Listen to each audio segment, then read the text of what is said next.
তখন আমি ভাবছিলাম যে না, আমার দ্বারা হবে না, অনলাইনে এগুলা কে করে ভাই। ভাই ভালো সেটআপে ক্লাস নেই, আর আমি হোয়াইট বোর্ডে কোয়েশ্চেন টেপ করে বসে দেন পড়াচ্ছি। তোমরা আমার ওই ক্লাসে দেখছো, স্টার কোয়েশ্চেন প্রিন্ট আউট করলে 100 টাকা আসতো।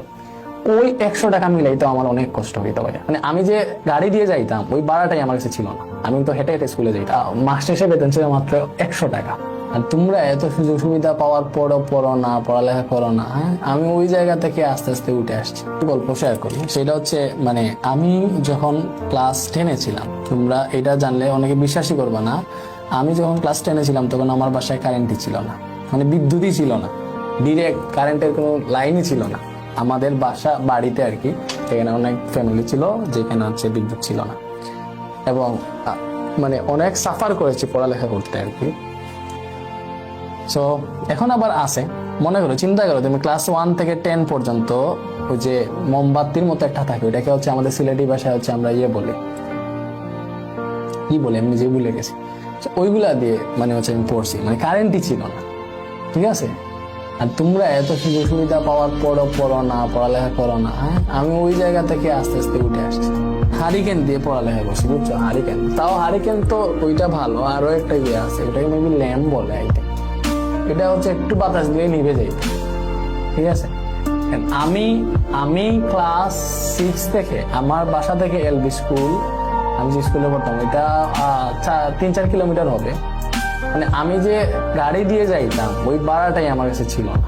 আমি তো হেঁটে হেঁটে স্কুলে যাইতাম। এটা কিন্তু আমি মিথ্যা কোনো কথা বলতেছি না, বানায় কোনো কথা বলতেছি না। তুমি যদি আমার মানে আমার এলাকার কাউকে জিজ্ঞেস করো, ওরা বলবে, আমার টিচার যারা আছেন ওনাদেরকে যদি জিজ্ঞেস করো, এটা জানতে পারবা। মানে ক্লাস 6 থেকে 9-10 পর্যন্ত ওই যে ভাড়া ছিল মাত্র 5 টাকা, ওই 5 টাকাও আমার কাছে থাকতো না। সো আল্লাহর রহমতে এখন অনেক কিছুই আছে আমার। এখন তো চাইলে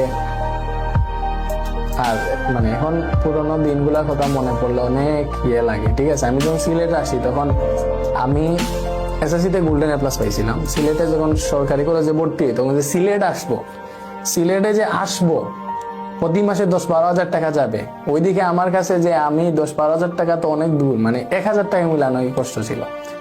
পরে আমি ওইখানে আগে থেকে হচ্ছে টিউশনই নিয়েছিলাম সিলেটে একটা মিডিয়া ফি দিয়ে, বুঝছো। আমি কিন্তু টিউশনই নিয়েছিলাম সিলেটে যখন প্রথম আসি। এখানে টিউটর সেন্টার আছে, ওইগুলা থেকে আমি টিউশন নিয়েছিলাম মিডিয়া ফি নিয়ে। 4,000 টাকা ছিল একটা টিউশনই, নাহিদ জাহিদের, ওদের সাথে এখনো যোগাযোগ আছে।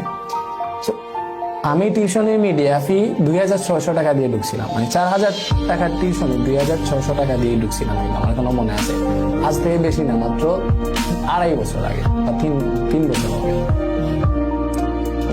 সেকেন্ড ইয়ারে আর কি, ইন্টার সেকেন্ড ইয়ার। চিন্তা করো, একটা টিউশনে 4,000 টাকা এক মাস পড়াইলে পাবো, এখান থেকে মিডিয়া ফি ছিল 2,600 টাকা প্রথম মাস। ওইটাই দিয়ে টিউশন নিয়ে আসছিলাম সিলেটে।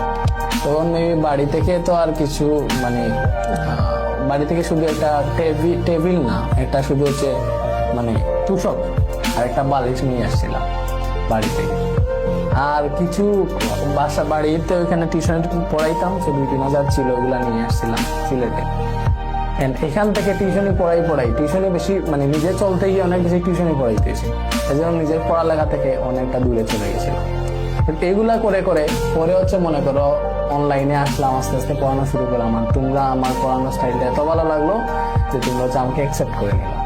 এখান থেকেই মনে করো হচ্ছে আমি উঠে গেছি, আল্লাহর রহমতে অনেক ভালোই আছে এখন। তোমাদের কাছে আমি মানে আল্লাহর রহমতে তো সবকিছু হয়েছে, তোমাদের কাছে আমি সারা জীবন কৃতজ্ঞ থাকবো যে তোমরা আমাকে অ্যাকসেপ্ট করছো, আমার ক্লাসগুলা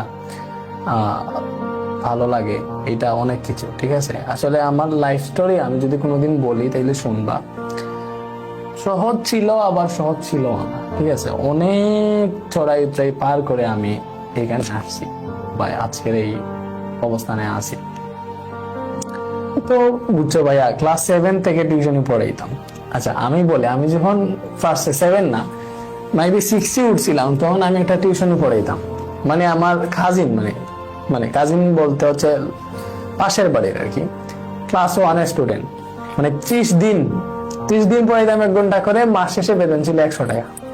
মানে 30 দিন পড়াইতাম, চিন্তা করো, প্রতিদিন ভাইয়া 30 দিন 1 ঘন্টা করে পড়াইতাম, আর মাস শেষে বেতন ছিল মাত্র 100 টাকা। ওইটাও কিন্তু আমি তখন থেকে পড়াইয়া মনে করো ক্লাস 10 যখন দিছি আর কি, ক্লাস 10-এ আমি আমার ফ্রেন্ডদেরকেও পড়াইছি, মোটামুটি তো ভালোই ছিলাম, ক্লাসে 1 নাম্বার রুল ছিল, সেজন্য ওই সুবাদে আমার ফ্রেন্ডদেরকেও পড়াইছি, যারা একদম আমার ক্লাসমেট ওদেরকেও আমি পড়াইছি, টিউশনি পড়াইছি। তো এখানে 500-1000 টাকা পাইতাম, 1000 পাইতাম।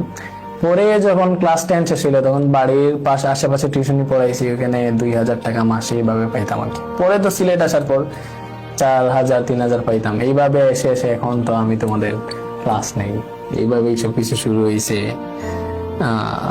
মেজাইন বসে আপনার লাইফের ফুল স্টোরিটা শুনতে চাই ভাইয়া। হ্যাঁ ভাইয়া, একদিন শুনবা ইনশাল্লাহ, এখনো সময় হয় নাই, সময় হইলে এমনিতেই শুনবা। হ্যাঁ ভাইয়া, ফুল স্টোরিটা শোনা উচিত। সবকিছু তো সহজ হয় না জীবনের, অনেক ধাপ থাকে যেগুলা, এবং অনেক বাধাও থাকে, বুঝছো, অনেক বাধাও থাকে। মানে আমার যেমন, তোমরা যেমন আমাকে অনেক বেশি মানে ইয়ে করো, বলতে পারো যে আমাকে অনেক বেশি ভালোবাসো, প্লাস আমার ক্লাসগুলা দেখো বা ইয়ে করো, তেমনি আমার অনেক শত্রুও আছে, ঠিক আছে, যারা হচ্ছে সামনাসামনি আমাকে বলে একরকম, বাট ওরা এক্স্যাক্টলি আমার শত্রু, পেছনে মানে ওরা আমার ভালো চায় না, এরকম অনেকেই আছে, অনেকে অনেক দিক দিয়ে বাধা দিছে। বাট আস্তে আস্তে আল্লাহর রহমতে, মনে করো আল্লাহর রহমতে বা তোমাদের সাপোর্টে আস্তে আস্তে উঠে আসছে, এবং আমি যাই করছি সব হচ্ছে একা একা করছি। মানে সব দেখো, তুমি চিন্তা করো ভাই, প্রথমে কিন্তু হোয়াইট বোর্ডে কোয়েশ্চেন গুলা প্রিন্ট আউট করে আসতাম, যে দোকান থেকে প্রিন্ট আউট করে আসতাম ওই দোকান কিন্তু এখন ওই যে পীরের বাজারে আমার বাসার সামনে আছে।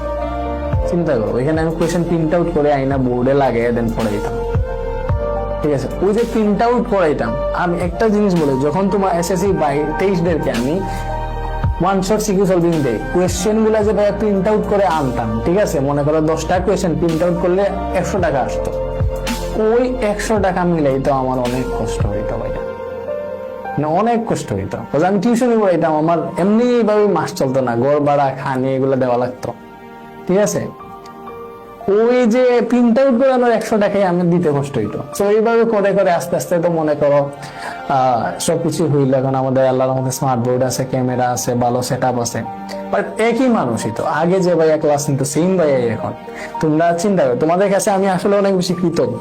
তো তখন আমি যখন শুরু করছি তখন সবাই ভালো সেট আপে ক্লাস নেয়, আর আমি হোয়াইট বোর্ডে কোয়েশ্চেন ট্যাপ করে বসে দেন পড়াচ্ছি। তোমরা আমার ওই ক্লাসে দেখছো, তোমাদের কাছে হচ্ছে মানে আমি কৃতজ্ঞতা কেমনে প্রকাশ করবো ওইটাই আমার জানা নেই। আমি তোমাদেরকে হচ্ছে অনেক বেশি থ্যাংক ইউ দিতে চাই মন থেকে, মানে তোমাদের কাছে আমি কৃতজ্ঞ। লাইনে তো সামনে স্টুডেন্ট নাই, যখন আমি ফার্স্ট ক্লাস রেকর্ড করি তখন হচ্ছে আমার মনে করো অর্ধেক করছি 10-15 মিনিট, মানে কথা বলতে পারতেছি না। অনলাইনে তো সামনে কোনো স্টুডেন্ট নাই, অফলাইনে এক অভিজ্ঞতা, অনলাইনে আর এক অভিজ্ঞতা। তখন আমি ভাবছিলাম যে না, আমার দ্বারা হবে না, অনলাইনে এগুলা কে করে ভাই। ওইটা আমি মানে এইটা ইয়ে ছিল মনে, যেহেতু কোয়েশ্চেন গুলা প্রিন্ট আউট করে নিয়ে আসছে করাবো, তাইলে এটা শেষ করে। কারণ ওইটা অনেক কাজ চাট হয়েছিল, ভিডিওতে এডিট করে দেন দিছিলাম। পরে মানে তখন যদি আমি বাদ দিয়ে দিতাম, চিন্তা করো, তাইলে আর ক্লাস নেওয়া হইতো না, তোমাদের সাথে আর দেখা হইতো না কোনোদিন, আমাকে কেউ চিনতেও না যে রেডিওশন নামে কেউ আছে, বুঝছো। তো মানে অনেক ডিসিশন আছে যেগুলা মানে একটা ডিসিশনে তোমার লাইফকে চেঞ্জ করে দেবে। মানে তখন চিন্তা করো, আমি যদি এইটা ডিসিশন না নিতাম যে আমি অফলাইনে পড়াইতেছি, টিউশনি পড়াইতেছি, এইগুলা দিয়ে মানে চলতে পারতেছি না, আরো সমস্যা হচ্ছে, বা স্টুডেন্ট বেশি পাই, মানে স্টুডেন্টরা আমি চাইলেও সব স্টুডেন্টদেরকে সার্ভ করতে পারতেছি না, আমি এসে অনলাইনে পড়াই, অনলাইনে সবাই পড়াইতেছে। ওই যে মনে করো আমি তখন অবিদত্ত, তুষার, অপার ভাই ওনাদের ক্লাস করতাম না এসে, তো ভাবতাম দেই, আমিও ক্লাস দিই, ওনাদের মতো কেন দিব না, তাই আমার স্টুডেন্টরা দেখবে, ক্লাস 9-10 ক্লাস দেই। তখন দেওয়া শুরু করলাম, বাট প্রথম ক্লাসে অনেক মানে হেজিটেশন ছিল, বাট ওই যে সিদ্ধান্তটা নিয়েছিলাম, একটা সিদ্ধান্তটাই মনে করো আমার লাইফ অনেকটা চেঞ্জ করে দিছে।